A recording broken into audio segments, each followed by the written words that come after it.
TitleMatchNetwork.com. WCW gets bought out, closes down. You were one of the first guys to be the initial invasion angle. Right. Let's talk about the change from the WCW guys going there and trying to work themselves in there with the WWF. Well, actually, at the very end there with WCW, it looked like things were about to turn around again for me. Johnny Ace was in the office. He was really pushing hard for me. Mm-hmm. We cut my hair from being a 70s guy, paired me up with Lance Storm, who I've said on interviews before. I think he's one of the best wrestlers right now at this moment, right now. And at that time, for the past few years, he is just a phenomenal wrestler. But anyways, so they paired me up with Lance Storm, and I thought things were really going good. It was turning around, and then, bam, out of nowhere, WCW, bought out by WWF. Nobody knew what was going on, had no idea, we're going to have a job, they're going to honor our contracts.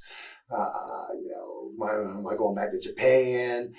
So, I wasn't really worried about a job because I knew I could go back to Japan. But, like you said, I was one of the first ones to get the call up. Met with Jim Ross, put me over really big. Said that he talked to Paul. He said that Paul put me over. Said that, he had no personal issues with me. But, so basically they hired me.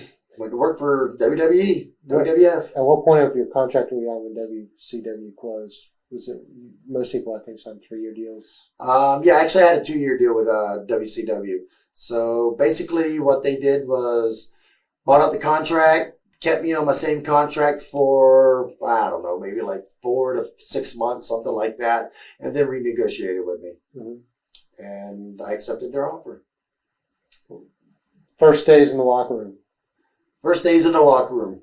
Really tense. Not for me, myself, but for a lot of the WCW guys there, it's almost like WWF had their own code and way of doing things. Immediately you got to go up to the head people, shake their hands, put them over, kiss their ass. Basically, that's basically what it is. I like that. Yeah, shake their hands, put them over, kiss their ass. And if you don't do that and you don't do everything the way they feel things should be done, right away, it's a black mark. What's wrong with this guy? How come he didn't go up to the Undertaker and shake his hand? Well, I knew the politics, fortunately, before I went there. I kind of knew how to conduct myself. I had no problems, but just looking around at some of the younger guys that went from WCW, the heat they were generating for doing nothing, and they had no idea, I thought was absolutely ridiculous. Same thing with Booker T. Finished his match. I think he wrestled Austin. Left the arena. That's just the way we did things in WCW. You finish your match, you leave the arena. Boom, gets heat for not sticking around and shaking his hand. I couldn't believe it because I was with Booker the following day. Booker's like, "Oh my gosh, I got heat. I can't believe I got heat." Mm-hmm. It's like, wow, man, this is really tense. It's just so tense there. And I didn't know it, but very political. At the time, I didn't know it, but very political. Who clued you in? On the politics, I figured that out immediately when Paul Heyman coming up to me, giving me that big old handshake. How you doing, Mike? I could just see him. He loved it. He had me there wrestling with him, and he was going to stick it to me. Did he acknowledge the past personally to you, or was it just through Jim Ross that you knew things were okay? No, we didn't mention a thing about the past. No, not a thing. No. Was that also the first time you saw Taz or talked to Taz since? Yeah. Yep, which I was really impressed with Taz. He wasn't the same person. He was a total jerk in ECW. Total jerk off. And WWF broke him. They basically broke him and humbled him. He was a very nice, humble guy. Mm-hmm. And you don't stay in the WWF as a jerk. Trust me, you don't. If you're not humbled, they get rid of you. How about your tag team partner, Lance Storm? I'm not exactly sure what's going on with him right now because I haven't been watching. But when I was watching before and when I was there, it's doing great. Glad for him. Yeah, and actually, I think they should use him in a stronger position. I think he's that good. Like I said, I'm not sure if they are right now using him in a stronger position. Maybe you can include him. No, kind of mid-level. Right. Yeah. But yeah, I think he's got enough talent to exceed mid-level, personally. Yeah. What other stories can you think of about WWE before? I think you were just wrestling fine until you had a knee injury. Yeah, blew my knee out actually with WWF, WWE. I was wrestling the Big Show, and right at the very end of the match, of course, it's always going to happen there. Very end of the match, I'm coming off the top rope, going to hit him with a clothesline, but instead of that, he catches me around the throat for the choke slam.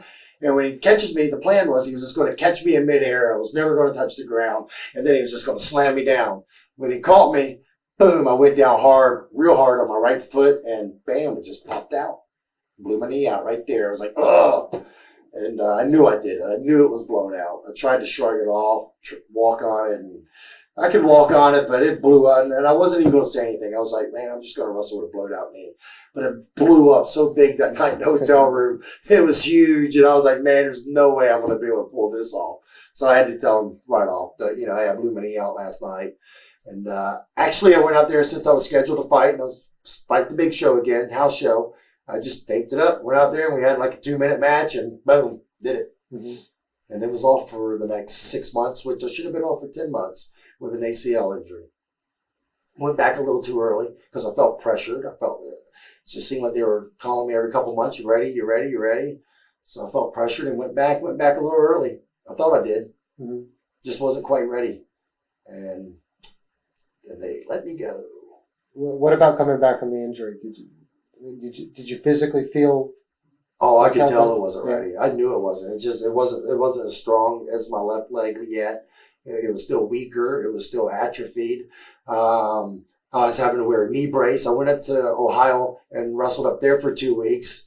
And I could just tell, doing a leapfrog, I was worried about it. I was like, oh my gosh, my knee is just not stable yet. It just wasn't. I needed more time off. But like I said, I felt pressured, so I came back early. Did you feel a little special being the first WCW guy to win a title in WWF? No. It didn't make me feel special. No. And I'm glad it didn't, because I discovered immediately, first house show match that I had, even though that they just put that belt on me, I could tell, I was like, oh, they're not really going to use me. First 2 house show matches, boom, I did the job, tag matches. But that's everybody. Yeah, but they just made you the hardcore champion. The hardcore belt, you can be pinned anywhere and the other guy wins the belt. So I thought it was kind of odd to just be made the hardcore champion 2 nights later or 1 week later or whatever, a few nights later, go out and wrestle a house show and get beat, but yet still retain the belt. Mm-hmm. Felt like, well, geez, maybe I don't have to go over, and then right off the next TV that I did, the way they worked it, the match that I had, it had nothing to do with me. It was all about the person that I was wrestling and the person he was going to wrestle in a future pay-per-view, who came out and did some interfering and actually caused me to win the match. Mm-hmm. So I was putting things together right off the bat. I think I'm just like a go-between here, which I was. They made me the champ, but I never really felt like the champ. I just felt like I was that guy they stuck the belt on because they wanted someone else to have the belt so they can do the thing, but they didn't want that person to take the belt from the person that had it, and it was me that did it. How about your the awesome thing with Edge and Christian? Yeah, I went nowhere. Absolutely. Were you happy with the match, the pay-per-view match? Yeah, 50-50, because there were really some things that I wanted to do, and I even spoke with Christian about it, and just didn't want to do it. They just didn't want to do my stuff. So I was disappointed, really. Mm-hmm. I would have liked to have done some of my power bombs off the top or something, or just. Why do you think they didn't want to do it? Because they had a job there. They were over, and they didn't need to get me over. They were just making sure they were going to get themselves over, and no reason to do anything that dangerous once you already have a job. Mm-hmm. I think that has something to do with it. Did you pretty much feel it was the same attitude as everybody that you wrestled at, or? Yeah, most everybody. Not everybody, but most everybody. Selling out, I really felt like I sold out when I went to WWF, because I just couldn't have not anything even close to the style of matches that I like to have and I prefer to have and I want to give the fans. Mm-hmm. So I think that felt like that was the sellout. I should have just went from WCW back to Japan. And what reason did they give you for your release? I'm sure they're going to say. No reason. No reason at all. I didn't ask for a reason either. The writing was on the walls. You could see it happening. They brought me back. They put me in matches, doing jobs every night, doing jobs on TV for I can't remember names. Little Japanese guys that are about 4'8". Yeah, the writing was on the walls. I knew my job was in jeopardy. I had already made some phone calls to Japan, get things set up just in case, and for a win, they let me go. In which, they did. Johnny Ace gave me a call, and Johnny Ace is my friend, so very easy. He just gave me a call and said, "Mike, oh man, I hate to give you this news." And basically, I told him, "Johnny, thank you, thank you, thank you." I said, "I've been wanting this release." I said, "Because I'm not a quitter, and there's no way you guys could have made me quit, because I would not quit. As long as they were going to put me out there, I felt I had a chance to show them and possibly get back on a better footing." So I'm not a quitter, and I wouldn't have quit on them for that reason. You don't just quit because things aren't going your way. And I was relieved, very happy when I got fired. Very relieved, very relieved. You said the writing was on the walls. I mean, Yeah. You're obviously a gifted. I'm not going to blow smoke up your butt, but I mean, you're obviously a gifted athlete. You've proven yourself. Yeah. Do you think there might have been? Do you think you might have had an enemy there, or do you think maybe with your knee that?